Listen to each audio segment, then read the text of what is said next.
All right, I'll call the Everman City Council regular meeting to order. It is Tuesday, August 27th, 2024, and the time is 6 o'clock. Everybody please rise for a moment of silence, followed by a pledge of allegiance.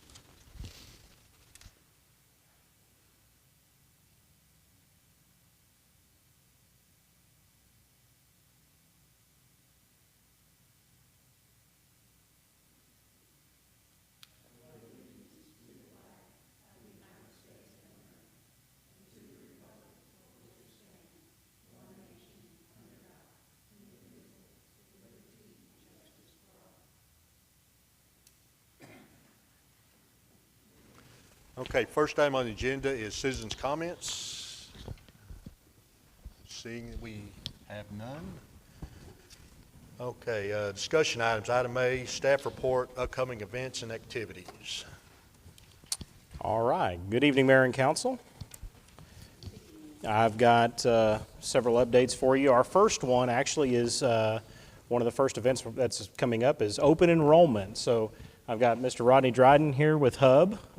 We shared with you, I believe I shared with you the spreadsheet. I also provided a printed copy of it. So Rodney, if you don't mind coming up, just to kind of explain the positive changes that we've got within our benefit programs this year for you. Absolutely, Craig, thank you. Mayor, Council, as you know, we go through this process each year. We did receive our renewal from United Healthcare that we've been with for now, I guess this is going on 4 years. So over that stretch of time, United's been pretty good to us as far as our renewals go. This year, their initial renewal was a 9% increase. We did work with them, and in changing that, we actually received for the city, when all said and done, about a 2% reduction in our cost on medical at the city's part. United changed the way they calculate their renewals this year compared to the way they did it last year. So some of our plans saw an increase, some of our plans saw a reduction. But for the city's perspective, based on current enrollment, it's about a 2% reduction. We did add a fifth option for employees that are currently participating in your HMO plan to provide a plan that is closer to the current cost for them starting October 1. We are also going to be changing our life, dental, and disability coverage from our current provider, which is Mutual of Omaha, to Renaissance, and we are saving some additional funds there. So between the reduction on medical and then the reduction in our life, dental, and disability, the city's going to reduce its cost based on your current population about $18,000 in the coming year. So dental is important because that also gives your employees the opportunity to see we're getting a reduction there. Your employees pay for part of that if they're covering dependents. So that's a really nice benefit for them.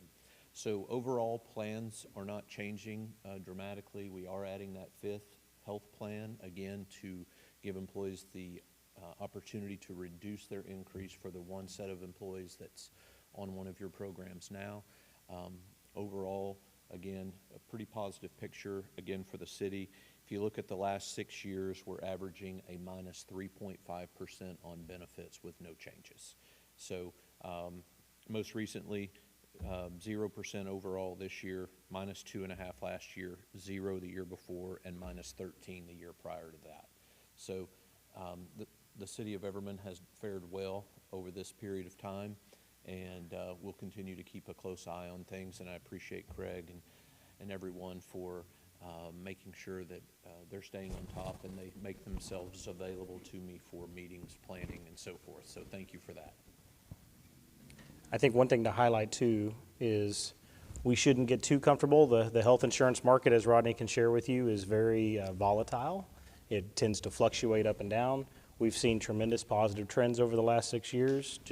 I just want to put some caution that probably means there's a bump in the road coming, and we need to be prepared for that too next budget cycle. So just kind of keep that in mind, that we've had some tremendous trends over the last several years, but that doesn't mean it's going to continue to trend that way, that there's always the exceptional case where we may get hit. This year, I think Rodney did a great job, and certainly appreciate his work and effort on negotiating what could have been a big bump for us this year down to really a reduction for us this year. So very thankful to him. Do y'all have any questions about the benefit programs this year?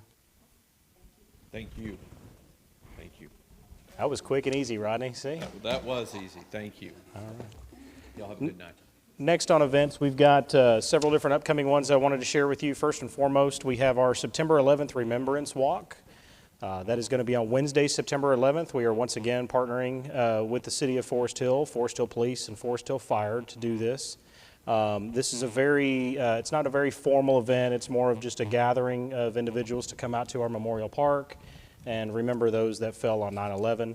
The walk will begin shortly after 7 p.m. Our chaplain will be there to bless us all before we start the walk, and then we will walk at least one lap around the track. As with previous years, our police and firefighters will be in full uniform and full gear conducting that, along with any support from the community we're able to garner. So just a great event for everybody to come out and join. Next, we have Homecoming 2024. So the parade date has been set for Wednesday, September the 18th. The homecoming football game itself will be on September 20th. And at the last council meeting, if y'all remember, we talked briefly about whether or not you wanted to put together a float. And I took your ideas and wanted to kind of run with it a little bit, and was trying to find something along the 1940s theme. And so everybody knows that Everman exists here because of the International and Great Northern Railroad that came through. So I was trying to find some way to maybe tie it back to that. And this is what I came up with. You're about to see my artistic skills. Please forgive me. But this is what I'm thinking of, a tandem tow, and we can make two floats here towed by a truck that we'll try to make look like a train.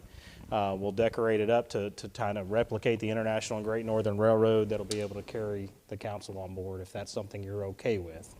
If I've got your general head nods and consensus, we'll get to work on this over the next couple of weeks to get it built and put together before the parade day. Adorable may not have been the theme I was going for, but I'll take it. It's so festive. There we go. There we go. Yeah. The parade itself, I believe, is at 6 o'clock. I don't think it's on the slide. Yeah, it'll be at 6 p.m. As we get closer, I'll send out more information and details. I think the expectation would be just come meet us up there at the high school where the parade starts, because that's also where the parade will end. We'll make sure to have the truck and trailers and floats and everything up there ready to go for you. But is everybody okay with that theme? Do we need candy? Yes, we'll take care of the candy. We'll provide everything. If you just want to come show up, if you want to dress 1940s theme as well to go along with the train, that'd be great. I'd love it. But completely up to you. That's my thought. If you don't like this thought, tell me, and I'll go back to my drawing board that I'm not very good at. It's good. And see what else I can come up with. But this is what I could come up with. Go back to the drawing board. This was nice, right? We'll also make sure to order the banner that says that, hey, we're doing this to celebrate 80 years as a city, since the whole purpose of it is our 80th anniversary. All right, next is National Night Out. So always the first Tuesday in October. That'll be Tuesday, October 1st. We have started publicizing this on social media, so it's out there. Previously, we had council meetings that were always on this night, but since we've changed the schedule, we won't have to cancel the council meeting that night. So it will be here at the Civic Center, and we've got several vendors that are already enlisted and will participate in the event. We are going to do the Public Works Rodeo as well, so we're going to showcase the Public Works equipment like we did last year. We will have a demonstration from our police canine, police drones, and then a demonstration from our fire department doing a vehicle extrication as well. So all that will be a part of the event, just like we did last year. Starts at 6 p.m.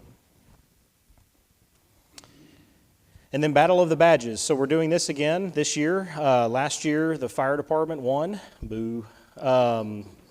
Police are going to try to come out on top this year. We'll see if we can make that happen. But we are going to do this again. This is a fundraising event for the Everman Angels program. Everman Angels is the group that raises money and buys toys for kids and families that are in need at Christmas time. They also, throughout the year, they focus pretty heavily at Christmas time, but throughout the rest of the year, they also focus on any family needs. So everything from clothing to school supplies. If the family is struggling on paying bills, sometimes they'll help out families, qualifying families there. So they just really try to step up and help out families that have children within the Everman Independent School District. So it's a great program to support. Tickets will be $10 at the door. Any kids under 12, absolutely free. Again, it will also be taking donations. It's all a fundraiser and all about having fun. We will be doing it at the high school again, high school baseball field, and that'll be on Saturday, October the 19th at 6 p.m.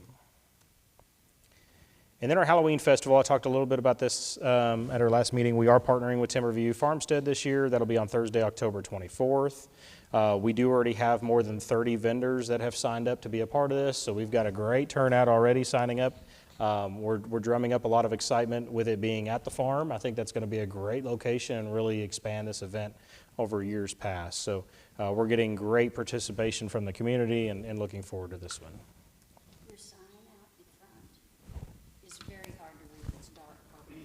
It's hard to read. The digital signage? Okay, perfect. I'll get on top of that. And that's all I've got for events, Mayor. Stuff coming up. Thank you for that. Okay, next item, staff report on permitting updates. So I was asked about details related to permits, and I wanted to provide that to you and then just offer an opportunity for you to kind of answer or ask any questions, and I'll be happy to answer them. I did send out a report to you. I know that it is a very convoluted report with a lot of numbers on it, so I've pulled the highlights here. If you don't mind sharing the presentation for me. I've pulled out some of the highlights just to kind of give you an idea of August 2024 compared to August 2023. This month, we've got 82 permits this year, 124 last year. Year to date, though, this year 946 permits, last year 588. 2022 year total was 277. 2021 total 249. So total permits for the year, we've seen some tremendous increase. We're up 130%. Now keep in mind, a big chunk of this is related to a residential subdivision that came in. So I can almost 100% certainty say we will see a dip in the permitting numbers this next year. But I did find it interesting to see the increase from 2022 to 2023. And I think we will see increases over 2021 and 2022. So I just wanted to kind of give you the statistics on it and then the dollar impacts as well, so you had that information. And then I'll entertain any questions you may have about permit stats. What fund does that go into once it gets paid? It goes into general fund. Okay. Yeah. We reflect it as a revenue within general fund. Unless it's water related, yes. So an impact fee permit, water tap, those would hit the water fund. All right. That was easy. Okay, so next item, consideration possible action. Item A, resolution number 2024-08-01, resolution of the City Council of the City of Edmond, Texas, establishing a Charter Review Commission, establishing Charter Review Commission guidelines, and providing for an effective date. I will entertain a motion. Oh, we don't do the motion first, or? Because the appointments are part of. Okay. What do we do first? We need the appointments. Oh, okay. So, now Steve, we have 8. Do you still want to do it or no? What's that? I said yes. Okay. Yay. So how do we just tell you our name, or what do we do? How do we do? Let's start with Linda. Andy Booth. Judy Greason.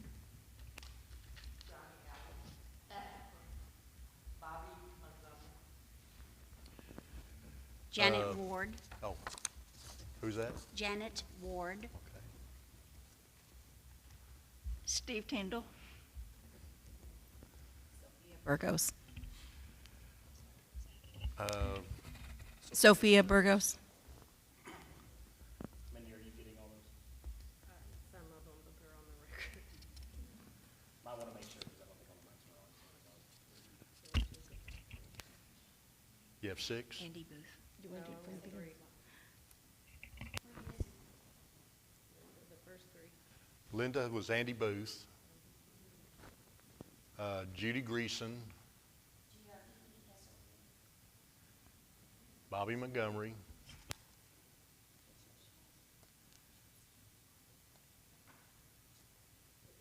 Janet Ward.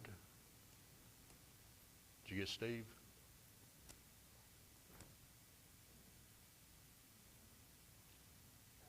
You got 6? Okay, and then Judy Graham.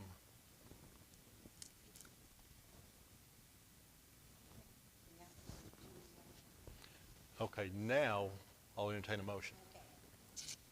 We approve Resolution 2024-08-01 as read. A second. Motion made and seconded. Any further discussion?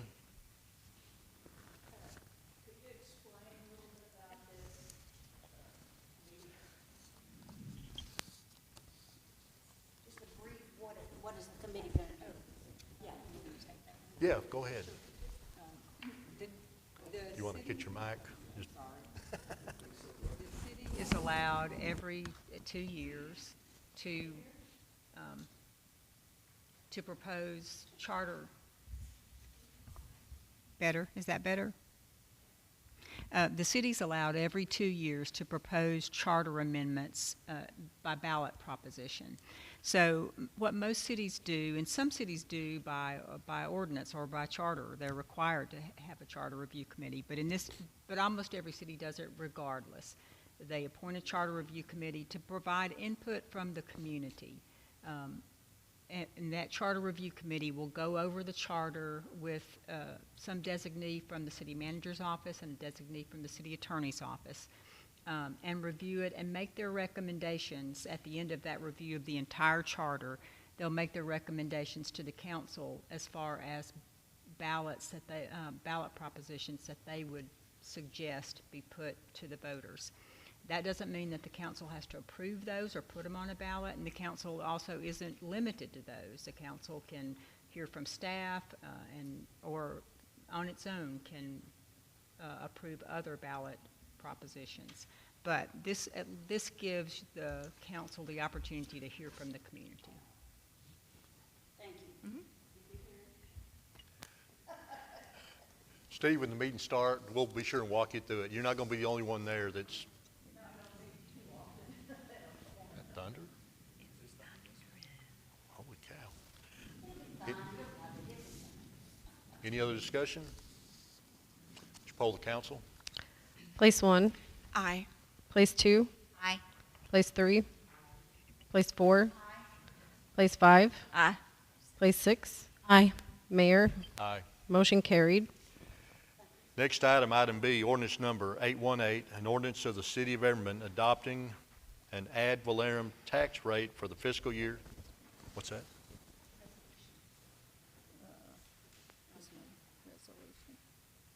That's what we just did. He doesn't have the new. You've got an old agenda. I've got an old agenda? I didn't get a new one.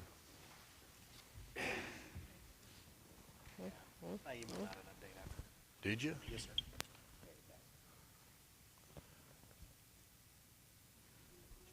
Okay. How the hell did I miss that? Okay. All right. Item B, resolution number 2024-08-03, a resolution of the City Council of the City of Everman, Texas, ratifying the property tax increase reflected in the city's adopted fiscal year 2024-2025 budget, which is a budget that will require raising more revenue from property taxes than in the previous year and providing an effective date. I'll entertain a motion.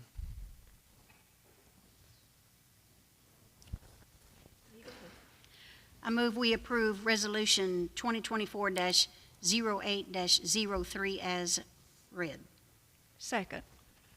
Motion made and seconded. Any further discussion? Poll the council. Place 1, Aye. place 2, Aye. place 3, place 4, Aye. place 5, place 6. Aye. Mayor, Aye. motion carried. How's the rest of this good? Okay. C is, okay. All right. Next item, item C, Ordinance number 818, an ordinance of the City of Everman adopting an ad valorem tax rate for the fiscal year 2025 and levying the tax ad valorem taxes for the year 2024, fiscal year 2024-2025 at a rate of 1.026080 cents per $100, assessed valuation of all taxable property within the corporate limits of the City of Everman as of January 1st, 2024, to provide revenue for the payment of current expenses, providing for an interest and seeking fund for all outstanding debt of the City of Everman, providing for due and delinquent dates, together with penalties and interest, providing a repealing clause, and providing a severability clause, and providing for an effective date. It's a mouthful. I'll entertain a motion. I move that the property tax rate be increased by the adoption of a tax rate of 1.02680. Did I say that right? 608 cents, which is effectively a 3.63% increase in the tax rate, and that we approve ordinance 818. I second. Motion been made and seconded. Any further discussion?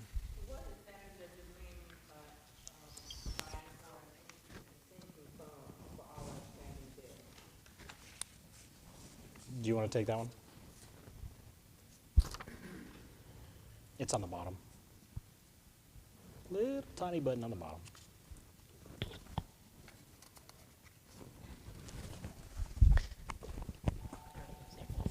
There you go. Okay, that is the interest and sinking fund is the debt service fund. That's the part of property taxes that go towards our debt service payments. The majority of it goes to the general fund, but the other portion goes to the debt service fund.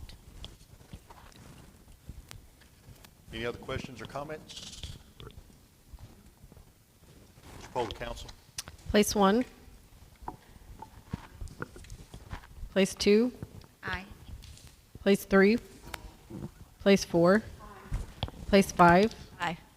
Place 6. Aye. Mayor, Aye. motion carried. Okay, next item, item D, ordinance number 819, an ordinance amending the Code of Ordinances of the City of Everman, Texas, Chapter 11, Licenses, Permits, and Miscellaneous Business Regulations, Article 4, Garage Sales, by amending sections 11 through 191 and 11-191 and 11-192, amending sections 11-194 and renumbering it, secting 11-195 and adding a new section 11-194, garage sales of non-residential property, providing for the repeal of all ordinances in conflict, and providing a severability clause, providing a savings clause, and providing an effective date. I will entertain a motion. I make the motion to approve ordinance 819 as read. Second. Who's the second? Miriam. Any further discussion? Would you poll the council? Place 1. Aye. Place 2. Aye. Place 3. Place 4. Place 5. Place 6. Aye. Mayor, Aye. motion carried. Next item, item E, ordinance number 820, an ordinance amending the Code of Ordinances of the City of Everman, Texas, Chapter 2, Administration, Article 5, Boards and Commissions, by adding a new section 2-72, Mayor's Youth Advisory Council, providing for the repeal of all ordinances in conflict, providing a severability clause, providing a savings clause, and providing an effective date. I'll entertain a motion. I move we approve ordinance 820 as read. Motion made and seconded. Any further discussion? Do have a presentation on this, just to cover. Okay. Just to kind of give everybody some insight on what we're looking to do. So the Youth Advisory Council, this is not a new concept. We talked briefly about this previously. There are youth advisory councils all throughout the country. many of which serve in a municipal capacity, some of which even serve in private capacities. City of Forest Hill is also working on getting theirs relaunched as well, so the timing on this is great for us to be able to work together and collaborate on this together to bring this here. Youth Advisory Council is essentially, it's a body of young people that is going to come together and really advise and provide insight to you as the council on issues directly related to youth. They'll have the ability to kind of identify maybe social issues that are important to them, that maybe they want to talk about. They have the ability to bring items up to council for consideration. Their big focus is really going to be on the impact of the youth within our community and what is it that the city can do to have an improved impact on the youth. I've got some information here just to kind of highlight the purpose of it and why a youth advisory council is so important. One statistic I found that was interesting is that the U.S. Department of Labor identified that more than 62 million people volunteered in 2015. 28% of those people were between the ages of 16 and 19. So the overwhelming majority of our volunteers in this country are high school students, people in that range. So this is a great opportunity for them, as well as for the city to gain insight on what we can do within our community to improve opportunities for the youth. So this ordinance creates a Mayor's Youth Advisory Council to be comprised of 7 students. Student members must reside within the Everman ISD and be grades 10 through 12. I want to highlight the importance of why we said grades 10 through 12. We conversed and consulted with the superintendent of the school district and felt that it was important to kind of narrow the applicant pool because there's only 7 applicants here. It's starting to rain, I guess, or hail. So we're going to narrow the applicant pool a little bit because there are only 7 positions available. More so, the 10th, 11th, and 12th graders are more mature. They're not going to be freshmen that are having to deal with the stresses of coming from 8th grade into high school for the very first time. They're going to be able to allocate more time and resources and have that higher level of maturity there. So superintendent of the school district felt that 10, 11, and 12 was most appropriate as well after meeting with her yesterday. The mayor or the mayor's designee shall serve as a city council liaison member. I think the consensus was that would be Ms. Miriam Davila. And then talking with the superintendent, she is working on a recommendation for you to consider to serve as the school liaison member, which must be a current teaching faculty member with the school. So the terms for this are technically October 1st through May 31st of each year. So this would be a yearly process that we would bring around through the summer. Pretty much right after school starts is when we would try to solicit applications and bring them in. It's an open application process that would open up starting August 1st of each year. We have already created those applications and asked the school to review them. The mayor's reviewed them. And I'm happy to share, I think it may be in your packet, I shared a sample of what that application would consist of. We're asking questions, asking them to describe why they want to serve on this council, letters of recommendation, what social issues matter to them most, those kinds of things. The applications, once received, would first be reviewed by city staff for compliance and then forwarded to each one of you for you to review and consider. City council will then review, select, and appoint those members by a motion or resolution. Did I say the wrong thing? Okay. And it was not received well. Yep. The Youth Advisory Council will elect their own president, vice president, secretary, historian, and treasurer. The Youth Advisory Council will meet at least once a month from October to May. I think we need to hurry on this topic. But they may elect to meet more frequently if they so choose. The YAC will also determine the meeting location that is most accessible for all members, and we'll work with them on that very first meeting, whether that be at the school or here within the city. Oh, I already did that. Let's see. One of the big things, too, is that TML puts on a Youth Advisory Commission Summit each year. This year it's going to be in Beaumont, Texas, and it's over the weekend, January 31st to February 2nd. TML sponsors this, so we would work with the Youth Advisory Council to conduct the fundraising necessary to be able to cover cost of them transporting down there and attending this. Certainly something that we want them to participate in, and we would help support that any way that we can. So the next steps, if you approve this tonight, we'll work directly with Everman ISD to distribute the marketing flyer and the link to solicit the qualified applications. We'll review those applications and submit them back to you no later than September 17th. City Council will then be asked to finalize any proposed appointments on the September 24th regular meeting. And that will give us time to work directly with those anticipated appointees to have them here to be appointed on October the 8th. Their term would have started October 1st, so we're trying to do this as quickly as we can to be in line with that. So we would ask them to be here for their appointment and swear them in front of council, and kind of give them the full royal treatment in front of you with their families and so forth on October the 8th. Staff will then work with the liaisons to determine the very first meeting date, time, and place. So this is the marketing flyer that we've put together that's ready to be distributed. The school district already has it, so following your approval of this tonight, assuming you approve this tonight, they will work to get this distributed to the schools as quickly as possible so we can try to get some applications coming in to meet these timelines. And then I'll answer any questions if you have any, if you can even hear me. No questions, comments? All right. Okay, seeing none, would you poll the council? Place 1, Aye. place 2, Aye. place 3. Oh. Place 4, place 5, Aye. place 6. Aye. Mayor, Aye. motion carried.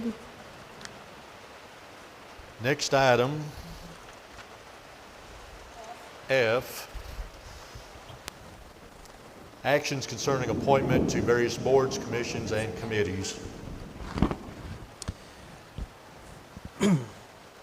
For those who are not aware, I did include this in your packet, but Ms. Danny Soria serves on the Economic Development Commission, and she did submit a letter of resignation from that commission citing that she is moving and will no longer be a resident within the city of Everman and can no longer serve on that board.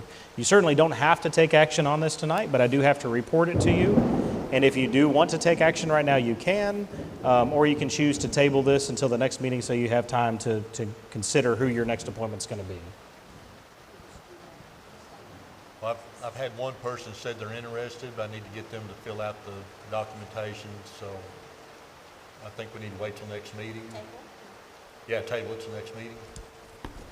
Not rushing anybody, but I move we table the actions concerning appointments to various boards, commissions, or committees until our next meeting. Motion been made and seconded. Any further discussion? Poll the council. Place 1, Oh, do we need to? Do you need a poll on a table? You don't need a poll on a table, right?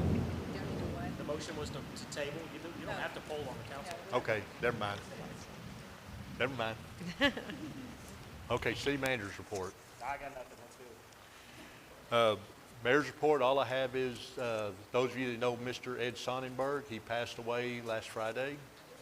So Ed Sonnenberg, he was in an assisted living facility for the last 5 or 6 months.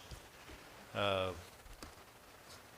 when the information becomes available, I will get it out to everybody if you want to attend his, whatever service they have for him. So that's all I have. So with that being said, the time is 6:34 and we are adjourned.